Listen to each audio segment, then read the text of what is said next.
Hello everybody, and welcome back to the Kirby's Epic Yarn playthrough, walkthrough, whatever the hell I'm calling it these days.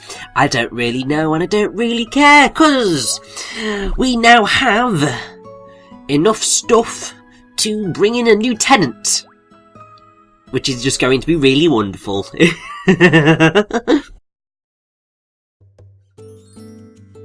Now, this is the only time that Donwell is ever going to draw you away from the levels to sort out a room, but you're free to come back whenever the hell you like. And really, I mean, they're worth doing, because I mean, if you want that 100%, then yeah, go for it, it's fun. Annoyingly, while you can see the silhouettes of the items, the game won't really exactly tell you what it is that's meant to go in the room, so there is a little bit of guesswork, and if you aren't using a guide of any sort, you're probably going to want to wait until later on in the game to have enough stuff to be able to get everything. Because, like, certain of the minigames aren't available to you until pretty much as soon as you start the final world, because that's when the item becomes available. It might not be the final world, but maybe the penultimate one. Anyway, so this is, I believe, Zeke, and his little minigame is hide and seek. And it's fun. I'm pretty sure that all of the tadpoles are, well, I think they're always in the same place, so you shouldn't have too much trouble in the long run in finding them.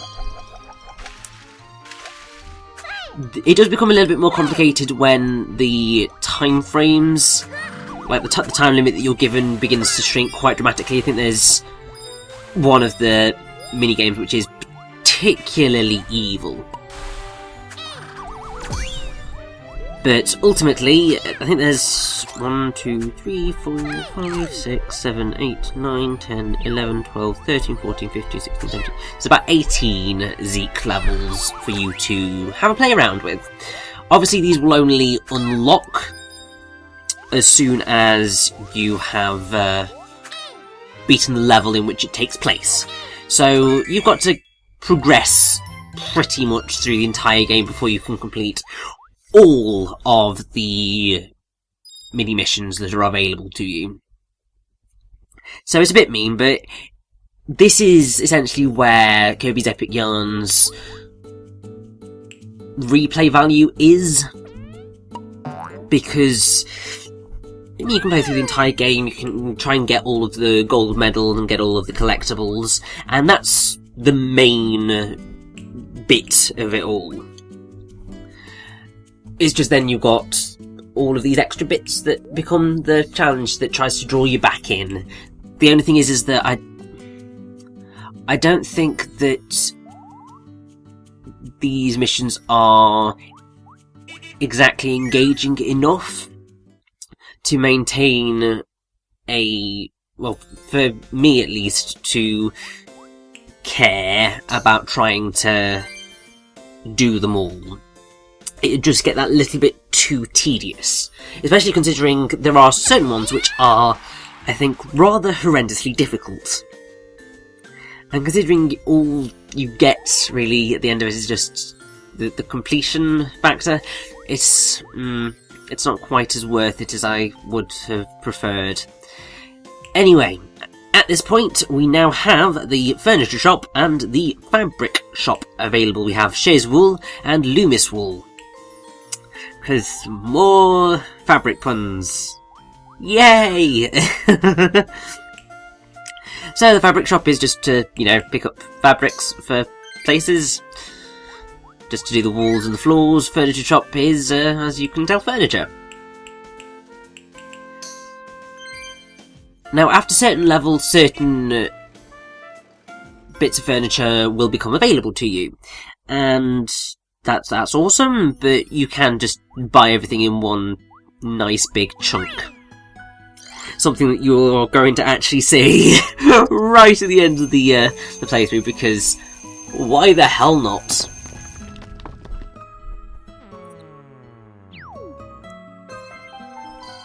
But we've actually only got 2 levels left to go before we hit the boss of this world.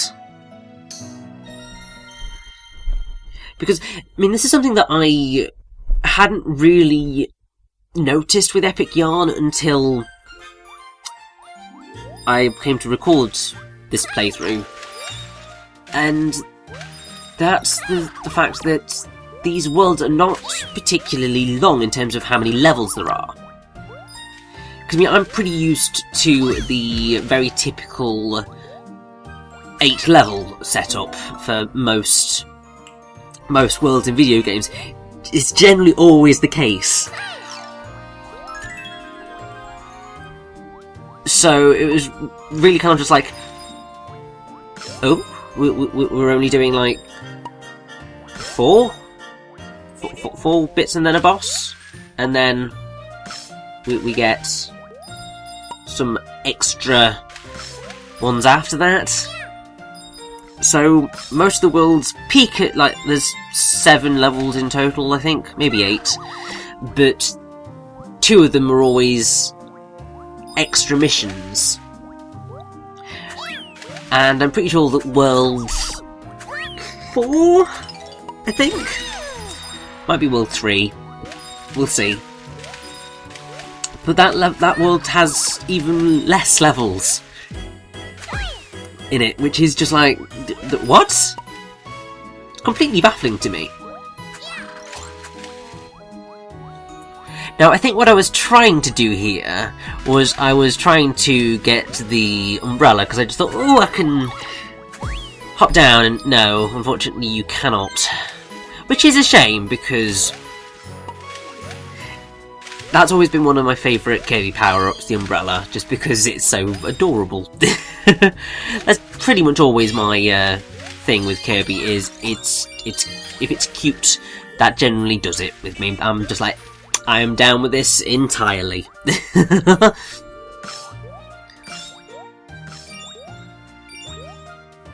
But yeah, I should probably just go over my history with Kirby, because as I said last time, Kirby's Epic Yarn was actually my first Kirby game, because I don't know, I just never really played any, hadn't really had any desire to play any, and it was, I don't know, just never really stood out. And also, I think it was at the time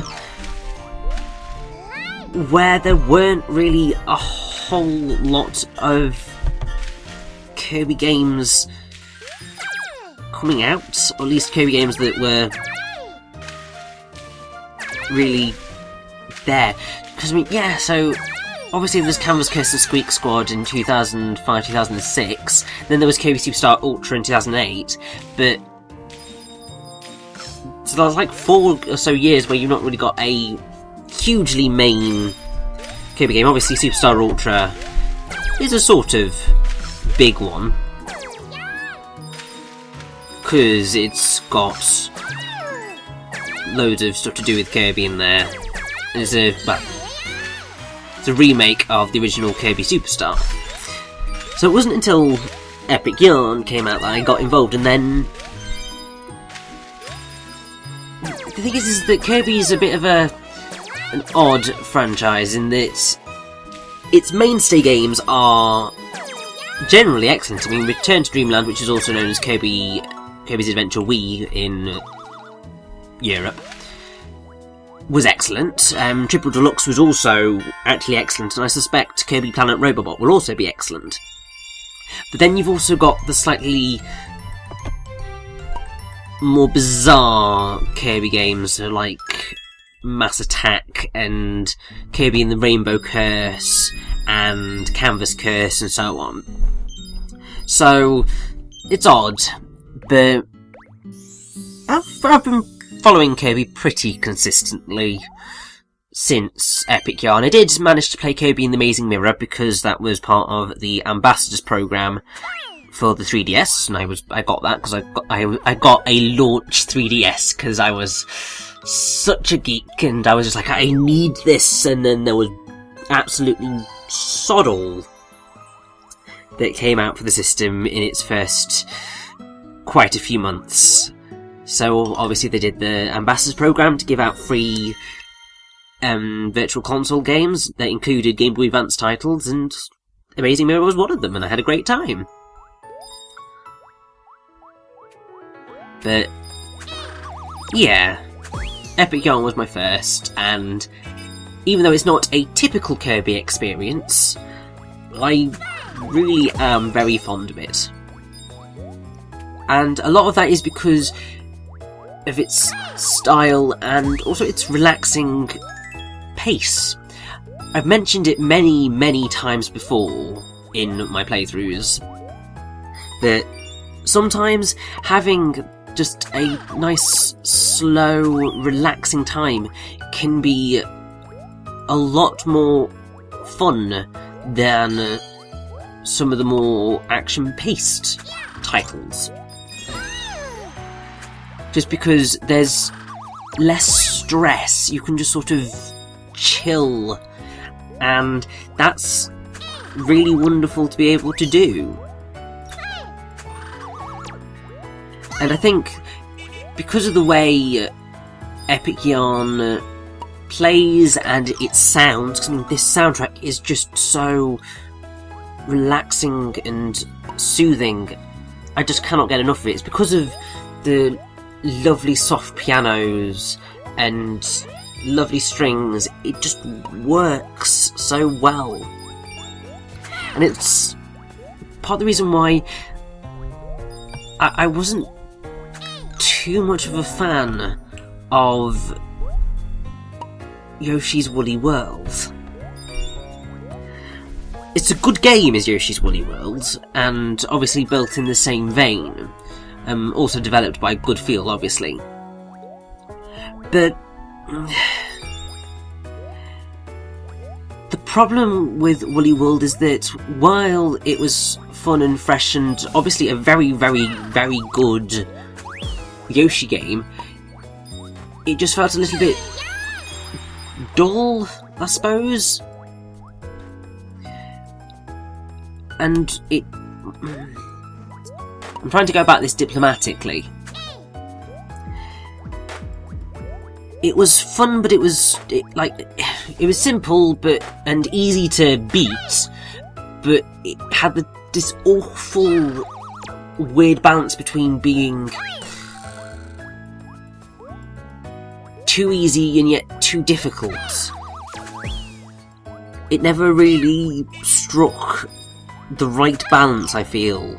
Like, normally playing through the game was just a little bit too easy to be engaging because you were just running through the levels. But then see, I'm really struggling to figure out what I want to get across here without offending anybody. I really shouldn't care about offending anybody, but it's difficult when you're trying to talk about what is a decent game and try and be fair to it, really.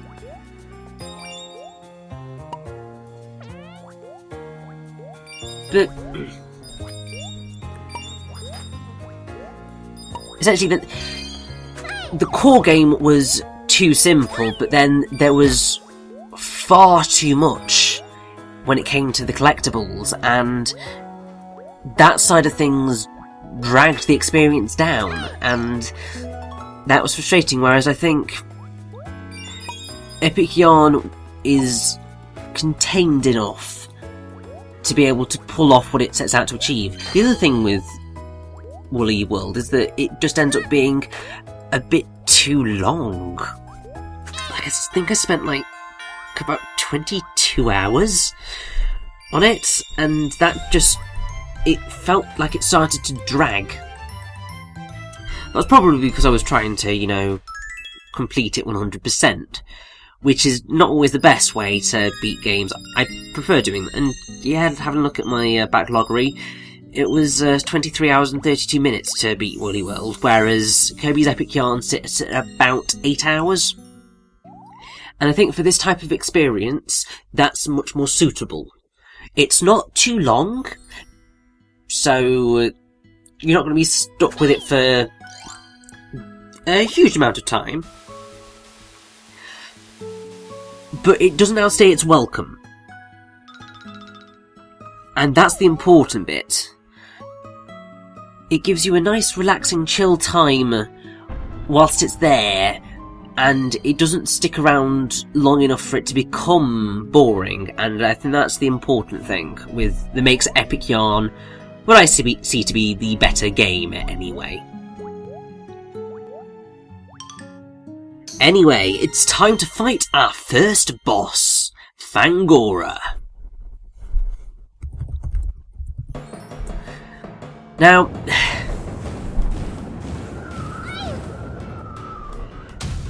the bosses in this game are quite a lot of fun.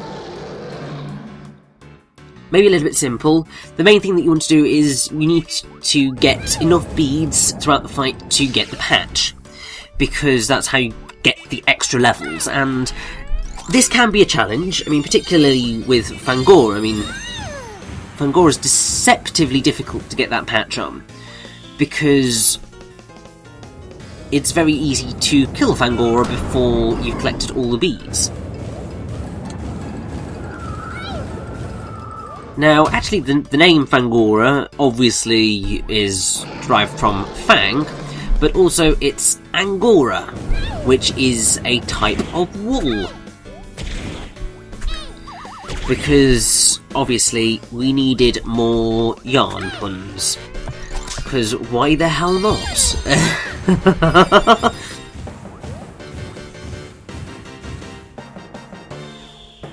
Now, pretty much every hit on a boss will give you more beads to pick up. The problem here comes in that certain moves will obviously kill the boss before you can collect any more beads, so you've got to be careful, really, in how you proceed. And you will see that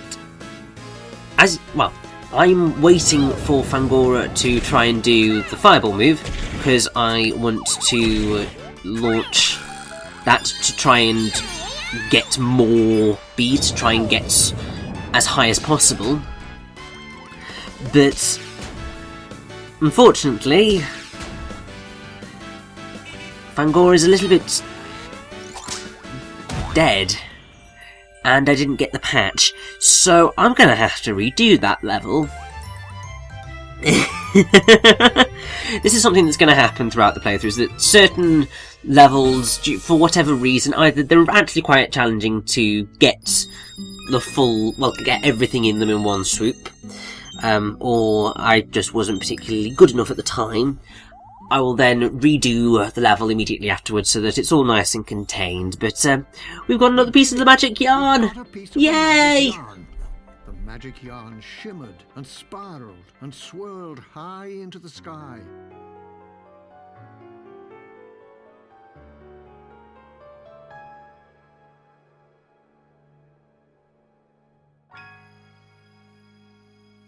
The yarn weaved its way into the fabric of the kingdom and stitched two pieces of patchland together. Grumble, grumble. Kirby's tummy was rumbling, so he went searching for food. Too bad there aren't any tomatoes up here, he thought. Suddenly the tree started rocking back and forth. Kirby thought it was an earthquake until he saw Prince Fluff shaking the tree. This is how we get food in Patchland. Kirby tried to hang on for as long as he could, which wasn't very long at all. Look at all that, Fluff cried. Kirby was so angry that he ran after Fluff. He chased him for so long that he forgot all about being hungry.